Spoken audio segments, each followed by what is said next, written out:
ایک جنازہ ہو گیا، اللہ کے رسول تشریف لے گئے، ابھی لہر تیار ہونے میں دیر تھی، حضور بیٹھ گئے اور آپ نے لمبا خطبہ دیا، کسی دن وہ بھی بیان کروں گا، بڑا ابن اعظم رضی اللہ عنہ حضور نے فرمایا جب موت کا وقت آتا ہے اس وقت فرشتوں کی ایک پوری گارد آتی ہے۔ ہم لوگ سمجھتے ہیں ایک ہی ملک الموت ہے، روحیں قبض کرتا، اس سے آگے لوگوں نے پھر ایک ردہ رکھ لیا کہ جب ایک ملک الموت ساری زمین پر اتنے جہان پر گھومتا اور سب کی جانیں نکالتا تو حضور اگر حاضر ناظر ہو جائیں پھر کیا؟ یہ ہمارے دوست کہتے ہیں یہ بات ہی غلط ہے۔ ایک ملک الموت کب جانے قبض کرتا، بے شمار فرشتے ہیں اس کے مدد، وہ انچارج ہے محکمے کا، اس کے تحت تتوفاہم الملائکہ، بے شمار فرشتے۔ تو اللہ کے رسول نے فرمایا پورا دستہ، ایک انسپیکٹر ہوتا اس کے ماتحت سپاہی ہوتے، وہ آ کر اتنی دور بیٹھ جاتے ہیں جہاں تک مردے کی نظر جاتی ہے، وہ نہیں قریب آتے، باقی سب سپاہی بیٹھ جاتے ہیں۔ یہ انچارج آتا، اگر وہ نیک ہے اس کے پاس جنت کا خوشبو سے بسا ہوا رومال ہوتا، سنگاتا، اسے اللہ کا سلام کہتا اور کہتا چل اپنے رب کی طرف، تیرا رب تجھ سے خوش ہے، تو اس سے خوش ہے۔ خوشی خوشی اس کی روح روانہ ہو جاتی۔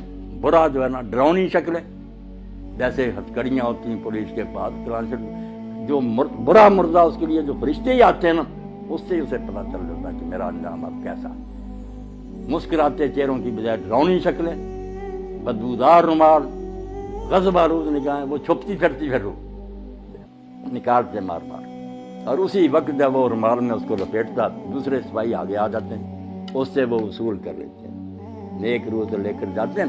اللہ کے رسول صلی اللہ علیہ وسلم جہاں جہاں سے گزرتے ہیں خوشبو پھیلتی جاتی اور ساری مخلوق کہتی ہے مرحبا، مبارک ہے تیرا آنا یار، تو نے ہم سب کو نا معطر کر۔ اور اگر برا تو بدبودار رومال، بدبو پھیلتی اور سارا جہان لعنت کرتا کہ تو کیسی منحوس روح ہے، ہمارا دماغ ہی خراب کرے۔ آسمانوں پر جاتے ہیں، پھر وہاں اجازت مانگتے ہیں کہ دروازہ کھولا جائے، کھولتے جاتے ہیں نیک کے لیے، 7 آسمان پر کے اللہ کی عدالت میں لے جاتے ہیں۔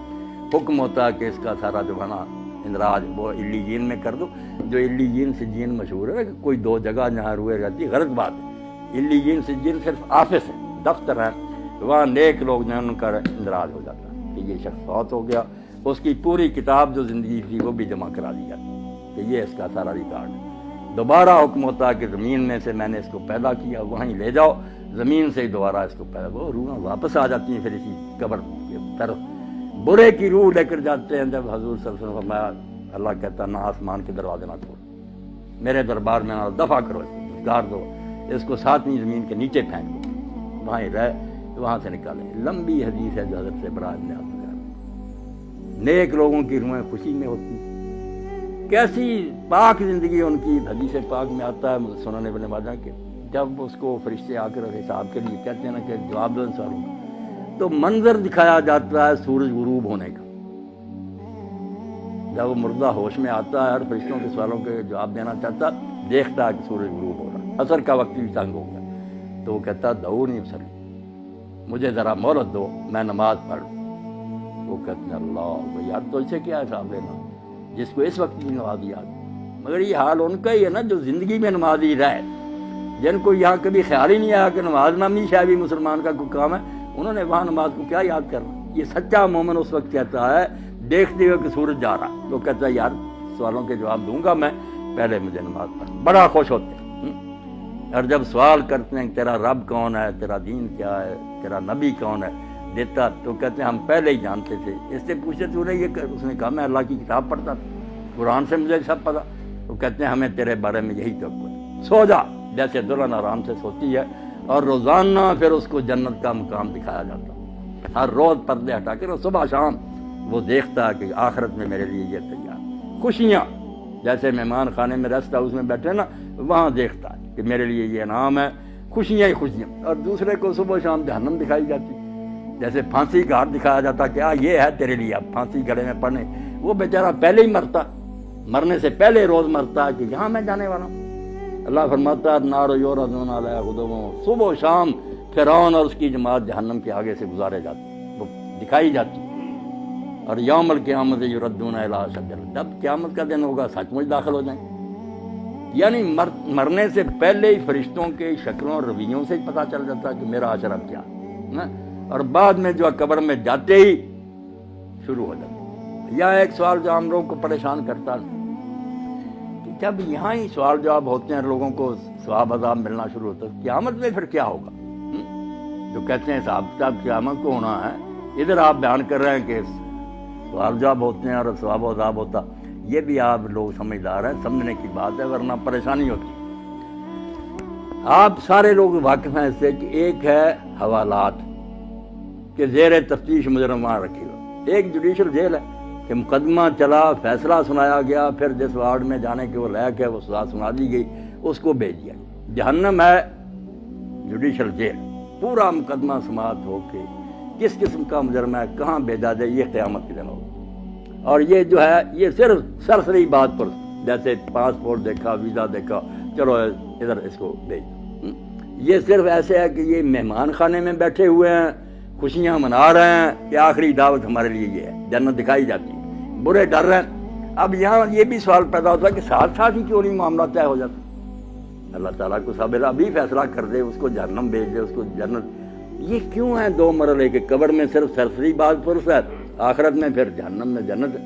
یہ چیزیں آپ چونکہ پڑھے لکھے ہیں اور یہ چیزیں ضرور کی ہیں کہ عقیدہ جو آخرت کا اس کو سمجھا جائے۔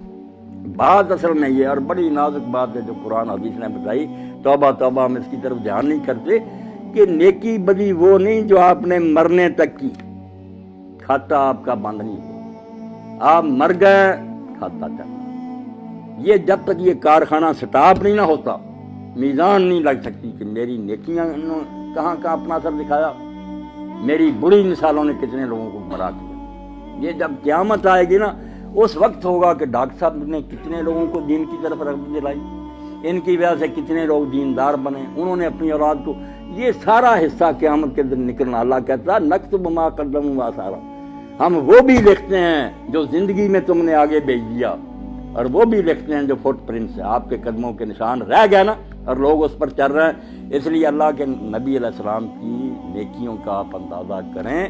یہ جو ہم کہتے ہیں نا حضور کو یہ ثواب پہنچانا، یہ بہت بعد میں تنگ ذہن والوں نے نکالا۔ رسول اللہ کو پہنچانا کیا؟ جو نیکی امت کرتی ہے نا، میں نے قرآن پڑھا، نماز پڑھی، روزہ رکھا، ہر ایک امتی کے اس عمل میں سے ایک آپ کے کھاتے میں جا رہا ہے، صحابہ کے جا رہا ہے، اماموں، انہوں نے دین ہم تک پہنچایا۔ جو نیکی سکھائے گا، جتنے اس کے بعد جہاں تک وہ چلتی رہے گی اس کو ثواب ملے گا۔ یہ ایسا بینک کا کھاتا ہے جو بند نہیں ہوتا۔ اور برائی بھی اگر آپ نے شروع کر دی کہ اچھا بڑا گاؤں تھا، آپ نے کوئی لڑکی اغوا کر دی، کوئی قتل کر دیا، دشمنیاں ہو گئیں، آگے خون خرابے قیامت تک چل رہے ہیں، تو آپ کو حصہ نہیں ملنا۔ اگر ہٹلر نے جنگ عظیم لگا دی اور ساری مہنگائی ہوگی، دنیا مر گئی، تو اس کو ثواب مل سکتی تھی دنیا میں؟ کون سی عدالت تھی؟ اس کے پاس کتنی زندگیاں تھی کہ اس کو بار بار ایک ایک کے بدلے مارا، لاکھوں تو انسان مرے۔ اب قیامت کا دن چونکہ وہاں بار بار زندہ ہونا، بار بار مرنا، یہ عدالت نے سنا اس کو اتنی بار پھانسی دی ہے۔ یہ بیچارے کہتے ہیں قانون کے مطابق اس کو دینی تو چاہیے مگر دے نہیں سکتے، وہاں سچ مچ جیت جائے گی۔ تو یہ نیکی اور بدی کا جو لمبا چوڑا تصور ہے کہ نیکیاں بھی جہاں جہاں جا رہی ہیں، یہ بھی آپ کے کھاتے میں پڑی۔ اسی لیے اللہ کے رسول علیہ السلام فرماتے ہیں آدم کا پہلا بیٹا جس نے اپنے بھائی کو قتل کیا، اب جب قتل ہوتا ایک گناہ اس کے کھاتے میں اور قتل کا پڑتا جاتا کہ تو نے یہ سننا شروع کی۔ اگر یہ بد رسم تو شروع نہ کرتا تو کیوں انسانوں میں قتل؟ اب جب تک قیامت نہیں آتی آپ سمجھ جائے کہ کھاتا نہیں پتہ چل سکتا کہ اس کی نیکیاں کتنی بنی، برائیاں کتنی بنی۔ اس لیے محتاط رہنا چاہیے کہ میں اپنے طرز عمل سے کہیں اولاد کو گمراہ نہ کر دوں، میرے دوست نہ بگڑ جائیں، میرا خطبہ سننے والے نہ، میں مر جاؤں گا مگر میرے گناہ کی جو گٹھڑی ہے یہ بھاری ہوتی جائے گی۔ کوشش کروں کہ میں اچھی مثال قائم کروں تاکہ اس پر لوگ چلیں، تو میرے مرنے کے بعد بھی وہ ثواب مجھے پہنچتا رہے۔ اس لیے اس کے سوا کوئی چارہ نہیں کہ جاتے وقت صرف سرسری کاغذات دیکھے جائیں، ان کو مہمان خانے میں ٹھہرا دیا جائے، ان کو حوالات میں بند کر دیا جائے، اور انتظار کریں آخری عدالت کا کہ جب آخری عدالت آئے گی پھر ہاتھ پاؤں بولیں گے، فرشتے گواہی دیں گے، زمین بولے گی، سارا تیرے نیکی بری کا کچا چٹھا آ جائے گا، جنت دوزخ کا فیصلہ اس وقت ہوگا۔ اور جنت دوزخ بھی کوئی ایک نہیں، اب جنت کا نبی علیہ السلام نے فرمایا کہ تم سمجھو بس جنت میں چلے ایک برابر ہے، وہاں 100 درجہ ہے جنت۔ ہم دیکھتے ہیں نا کہ بینک بنے اتنی منزل، 100 منزل، اور منزل بھی اتنی دور، فرمایا یہ زمین ہے جتنی دور آسمان ہے وہاں دوسری جنت، اتنی دور ہی پھر تیسری جنت، 100 آسمان زمین جو ہے اتنے ہیں، اور سب سے آخری جو ہے وہ فردوس ہے، سب سے آخری، جس میں اللہ کے رسول نے فرمایا اس کی جو چھت ہے اور اللہ کے عرش سے نیچے سب سے اوپر اللہ کا تخت ہے، اس سے اوپر فردوس کی چھت ہے. اس فردوس کی چھت کا نام عربی زبان میں الوسیلہ ہے، اور وہ صرف ایک بندے کو الاٹ ہوگا ساری کائنات ہے. وہ کتنا خوش قسمت ہوگا، اور وہ کون ہے؟ خود محمد رسول اللہ صلی اللہ علیہ وسلم. فرمایا وہ ایک آدمی کو ملنا ہے، اور امید ہے کہ میں ہی ہوں، مگر میں دعویٰ نہیں کر سکتا. تم میرے لیے اذان کے بعد وہ مانگو. اس لیے ہم جو ہے صلی اللہ علیہ وسلم میرے لیے وہ مقام اور مرتبہ مانگو. ہم کہتے ہیں آتے محمد علیہ وسلم کہ اللہ جو تیرے قریب کا وہ مقام ہے وہ حضور کو دے. تو اس جنت میں بھی بہت مراتب ہے، اس لیے جتنی جتنی نیکیاں بنیں گی، کوئی نیچے کی منزل میں رہ جائے گا، کوئی دوسری میں، کوئی 100ویں میں پہنچے گا. اور جہنم میں بھی اسی طرح بہت طبقے ہیں، ایک ہی نہیں کہ سارے ایسے ہی مجرم ایک ہی طرح اکٹھے کر لیں. نہیں، جیسے پھانسی والوں کی کوٹھیاں الگ ہیں، دوسروں کی آسانیاں، جہنم میں بھی ہے. کسی کے گناہ معمولی ہے اس کو ہلکا عذاب ہوگا. جیسے ابو طالب میں رسول اللہ کے چچا، تو نبی علیہ السلام سے جب پوچھا کہ اللہ کے رسول، حضرت عباس نے پوچھا، بھائی تھے ان کے ابو طالب کے، کہ آپ کے چچا نے آپ کی اتنی حمایت کی، دشمنوں کے مقابلے میں اس طرح وہ سینہ تان کر کھڑا رہا، حفاظت کرتا، آپ کی اس امداد سے اس کو کوئی نفع پہنچا؟ تو حضور نے فرمایا میری امداد اور حفاظت کی برکت ہے کہ جہنم میں سب سے ہلکا عذاب ابو طالب کو ہوگا، ورنہ اگر نہ ہوتا تو درمیان جہنم کے ہوتا. اب میرا ساتھ دینے کی برکت یہ ہے کہ پھر جوتیاں آگ کی ہوں گی، توبہ، اس سے بھی دماغ کھول رہا ہو. باقی جو پھر بہت بڑی جگہوں میں ہوں گے، اللہ پناہ. اللہ کہتا ہے اس وقت تم سر جھکائے پھر یہ منت سماجت کرو گے کہ اللہ دوبارہ بھیج، تو اللہ نہیں سنے گا. پھر اب وقت ہے کہ موت آنے سے پہلے پہلے توبہ کر لو، باز آ جاؤ، چھوڑ دو برائیاں، نیک ہو جاؤ. پھر کوئی بات نہیں، تم سے جتنے جی چاہے گناہ ہوئے نا اللہ معاف